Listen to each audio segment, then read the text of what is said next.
buenos días a todos y todas. Buenos días, Lilian. Buenos días, Fede. Buenos días a todos a quienes nos están escuchando del otro lado. Y como mencionaba Lilian antes de la pausa, tengo el gusto de conversar con Lucía Pérez, directora ejecutiva de Amnistía Internacional, porque hace pocas semanas esta organización presentó el informe Niñas no Madres, unir las piezas de la violencia sexual. Un informe que presenta el estado de situación del embarazo infantil en Uruguay, una campaña de la que ya hemos hablado en varias oportunidades en este espacio y que desde el 2016 Amnistía Internacional, junto a otras organizaciones, ha trabajado para visibilizar las graves consecuencias que los embarazos infantiles y la violencia sexual dejan en la vida de las niñas. Este informe pone en evidencia datos muy alarmantes. Por ejemplo, que la mayoría de los embarazos infantiles se concentran en el interior del país, que no son intencionales, que están vinculados con la violencia sexual y otros. Pero vamos a profundizar mejor con Lucía Pérez de Amnistía y directora ejecutiva de Amnistía Internacional Uruguay. Buenos días, Lucía. Un gusto, como siempre, conversar contigo. Buenos días. Muchas gracias por la invitación y siempre es un placer acompañarlas. Bueno, primero recordar los objetivos y de qué se trata esta campaña Niñas no Madres, que bueno, ya hemos estado en otros espacios, en diferentes radios, pero siempre en el mismo espacio hablando sobre esta campaña, pero hoy traemos de vuelta este tema por la presentación del 17 de septiembre de este informe. Contanos un poco. Sí, bueno, Niñas no Madres es una campaña, como bien señalabas, regional de Amnistía Internacional, junto con otras organizaciones socias, está Planned Parenthood, GIRE, CLACAI. Y bueno, el objetivo central de la campaña es poner sobre la mesa lo que significa el embarazo infantil para estas niñas, ¿no? Las consecuencias que trae cursar un embarazo a edades tempranas para las niñas y adolescentes. Cuando hablamos de embarazo infantil nos estamos refiriendo a embarazos y nacimientos que se producen en niñas y adolescentes menores de 15 años. Y esta campaña lo que intenta es empujar el tema a la agenda pública. Bien. Así que también aprovecho la oportunidad para agradecer todos los espacios que nos han dado, porque de eso se trata la campaña. Este es un tema que afecta a nuestra región de una manera muy particular. Son varios países, ¿no?, que tienen esta situación. América Latina es la segunda región del mundo con las tasas de fecundidad adolescente e infantil más elevadas, y esto nos debe preocupar. Uruguay no es la excepción, si bien nosotros tenemos una tendencia a la baja en nuestra tasa de fecundidad a nivel global, ¿no? También esto viene descendiendo en las adolescentes y en las niñas, pero de alguna manera lo que queremos plantear con esta campaña es abrir un poco el tema e identificar cuáles son las especificidades que trae un embarazo en menores de 15 años, ¿no? Muchas veces es un tema que ha quedado invisible, sí, porque se confunde también con el embarazo adolescente, que estamos hablando en adolescentes de 15 años y más, y claramente no es lo mismo cursar un embarazo a los 16 años que a los 13, ¿no? Sin duda que no. ¿no? El desarrollo evolutivo de una niña, ni que hablar las consecuencias físicas que un embarazo tiene, cuanto más temprano, mayores son los riesgos para la salud materna. Y además hay todo otro capítulo, y por eso el informe también se llama Unir las piezas, ¿no? Ir identificando cuáles son las distintas dimensiones de la vida y de la trayectoria, ¿no?, de esa biografía que se afectan. Por supuesto que también tiene consecuencias para la salud mental y la salud emocional, ¿no? Y además tiene un impacto en la trayectoria de esta niña a nivel educativo, ¿no? El corrimiento de la trayectoria educativa, que ya sabemos el impacto que esto también tiene, claro, para posteriori, el vínculo con el mundo del trabajo y la posibilidad de acceder a mejores trabajos y mejores ingresos, etcétera, etcétera.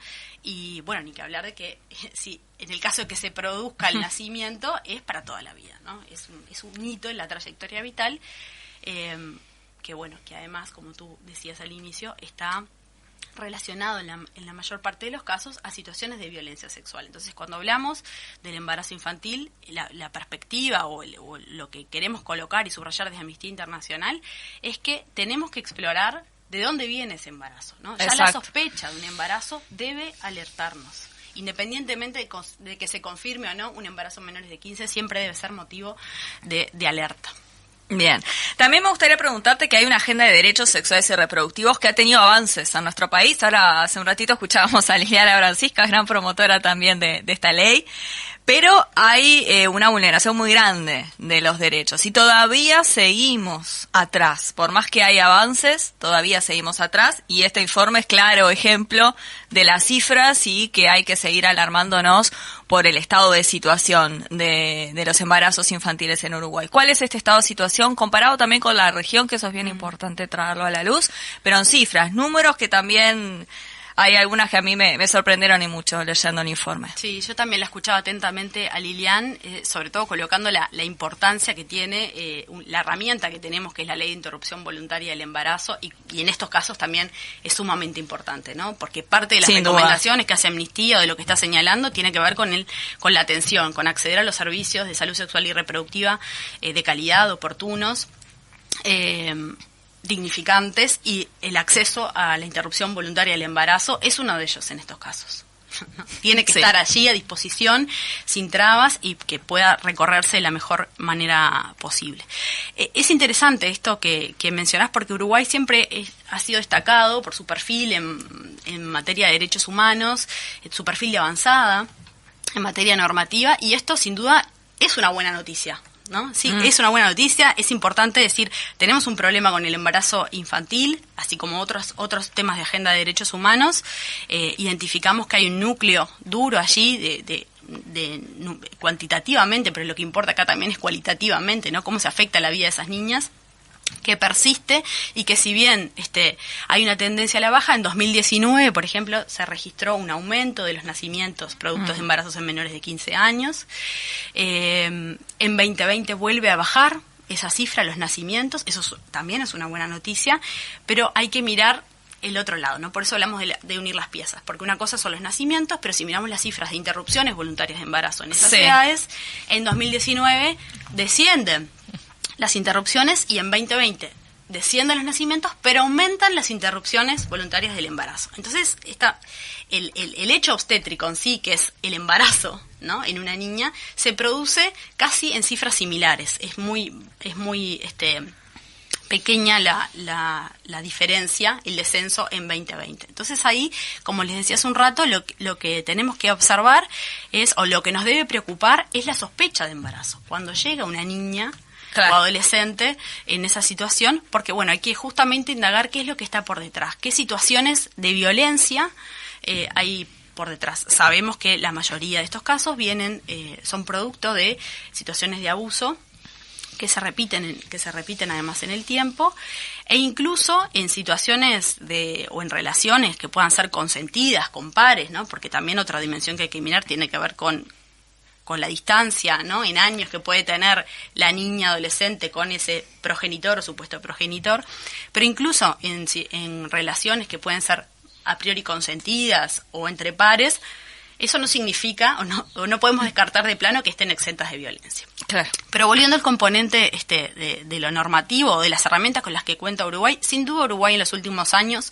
ha avanzado muchísimo en garantizar y en tener un repertorio legal que oficie como marco importante para el ejercicio y para garantizar los derechos sexuales y reproductivos de nuestra población. Pero por otro lado es clave no retroceder, ¿no? Ahí en materia de derechos humanos siempre decimos que la meta, nunca podemos decir que llegamos a la meta, ¿no? Que estamos y que saldamos, sino que justamente es un ejercicio cotidiano de ampliación, ¿no?, de ese marco de derechos que nos permita cada vez más gozar plenamente, en este caso, de nuestros derechos sexuales y reproductivos. Uruguay también es de los pocos países de la región que cuenta con una hoja de ruta de atención para situaciones de embarazo en menores de 15 años. Esto es un muy buen instrumento, es una muy buena noticia, es una orientación para los equipos de salud de cómo hacer ante la detección de un caso, de un posible caso, una sospecha de un embarazo en estas edades, es una orientación sobre cómo manejar ese tipo de situaciones, pero sin duda siempre hay desafíos en lo que tiene que ver con la implementación. Contar con las herramientas, con los dispositivos de atención es clave, pero después aparece el desafío de cómo ponerlo en marcha, cómo hacerlo tangible y que realmente se transforme, que implique un cambio a la vida de esa niña, ¿no? Entonces ahí, bueno, hay siempre en materia de implementación, siempre hay algunos desafíos, por ejemplo, que tienen que ver también con el acceso a la interrupción voluntaria del embarazo, Sí. a nivel de todo el territorio, ¿no?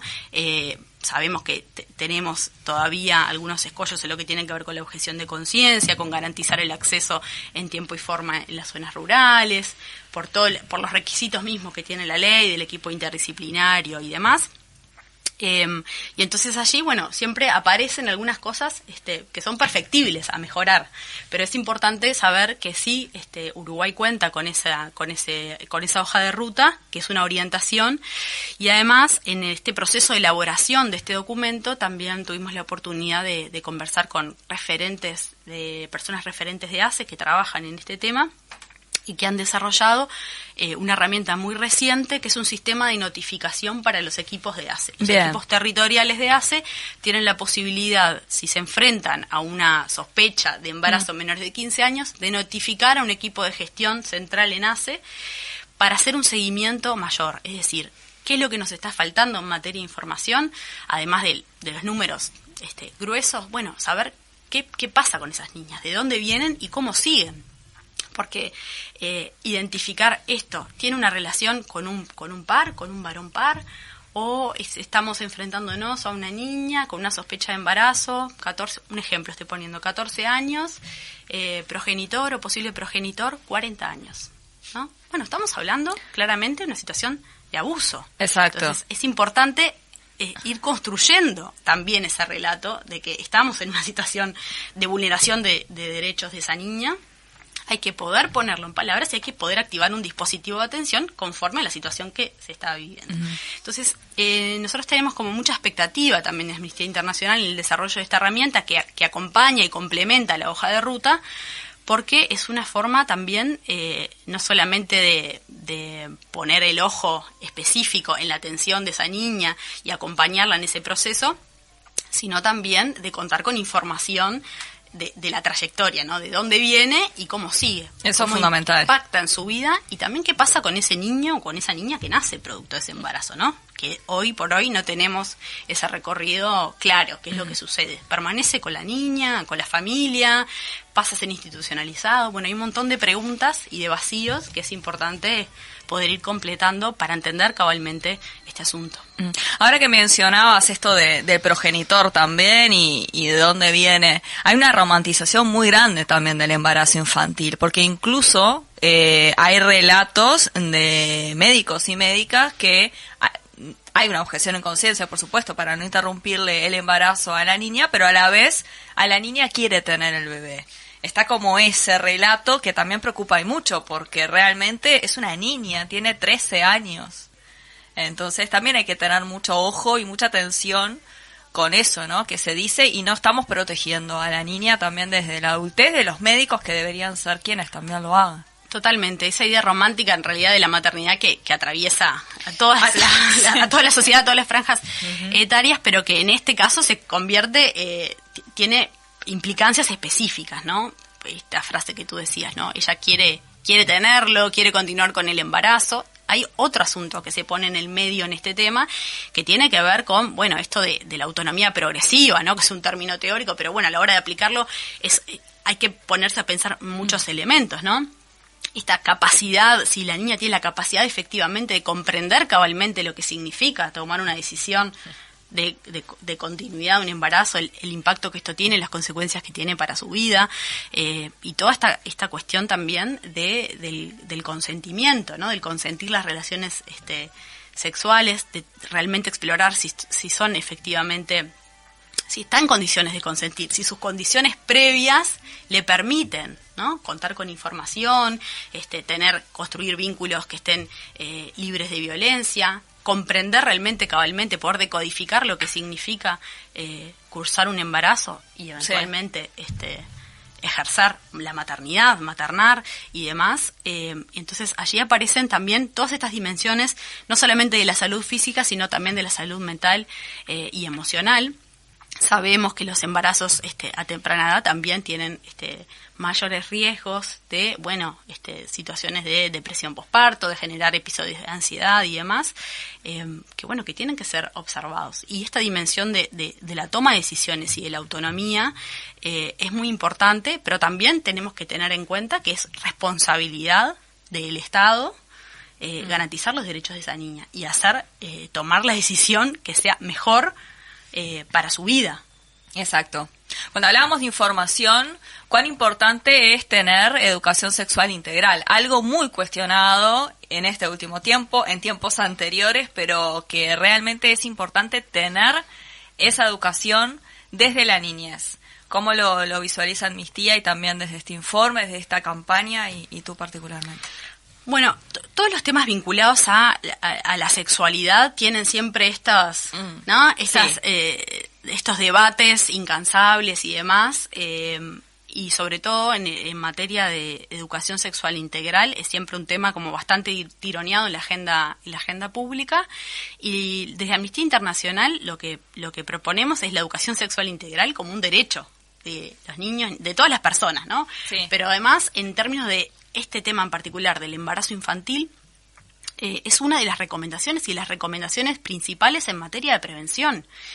Hay evidencia de que niños, niñas y adolescentes que reciban educación sexual integral, que reciban información, por supuesto que adecuada a la edad que tienen, que lo puedan decodificar según su desarrollo evolutivo y demás, que conozcan su cuerpo, que puedan hablar de cuestiones vinculadas a la sexualidad, a los derechos sexuales y reproductivos, que no sientan que es un tabú, que identifiquen referentes con quien expresar, consultar y demás.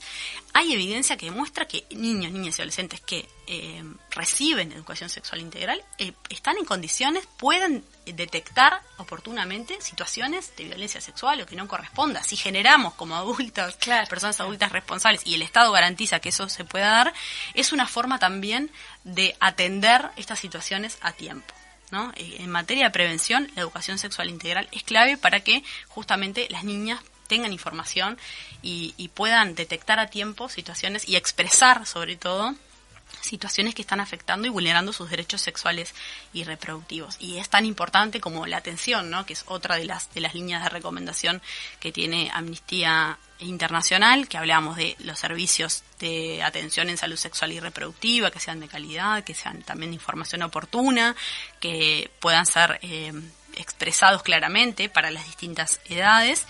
Y dentro de ese paquete de los servicios de salud sexual y reproductiva, el acceso a los servicios de interrupción voluntaria del embarazo es clave. Bien. Es clave. ¿Qué otras recomendaciones se realizaron desde Amnistía Internacional para unir las piezas de este puzzle? Bien, otro de los puntos centrales tiene que ver con la reparación, porque si estamos hablando de situaciones de violencia sexual, una vez que esto se detectó, es importante, es indispensable activar el dispositivo del acceso a la justicia para que esa situación no se dé más, ¿no? Y además sea reparada, porque ese es otro punto. Entonces, el acceso a la justicia y los dispositivos correspondientes es muy importante, pero es muy importante que también los procesos de acceso a la justicia sean adecuados a las edades y a la situación, ¿no? De violencia sexual. Porque ya sabemos, también existe evidencia, ya sabemos que la violencia sexual siempre va a dejar huellas, marcas en la vida de una persona.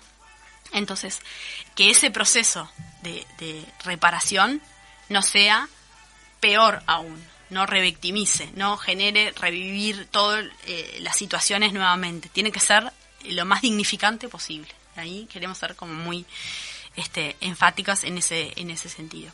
Y por otro lado, otra de las recomendaciones que nos parece muy importante tiene que ver con el acceso a la información. Y la construcción de datos confiables, oportunos, públicos, para que justamente poder monitorear y dar seguimiento a estos casos, ¿no? de embarazo en niñas y adolescentes menores de 15 años. Para la realización de esta investigación, de este informe, nosotros hicimos varios pedidos de acceso a la información pública.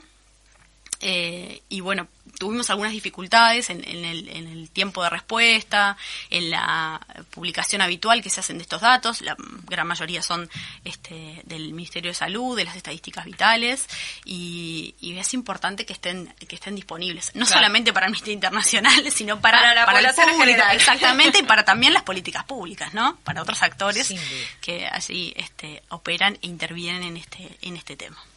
Y algo para ya ir terminando y traer a la luz algunas cifras. En los últimos 5 años, 431 niñas y adolescentes de 14 años o menos tuvieron una hija o un hijo en Uruguay. Por ejemplo, el 65% de los embarazos infantiles en 2020 se dieron en el interior del país. También eso, hablando de las trayectorias, ¿no? Esos nudos críticos que también hay que tener en cuenta y acceder a estos dispositivos que mencionabas de ACE más territoriales, porque siempre hablamos, ¿no? de la descentralización. Bueno, también la descentralización desde ese lugar, para que también se acceda a la información y a los servicios de atención en salud en todo el país.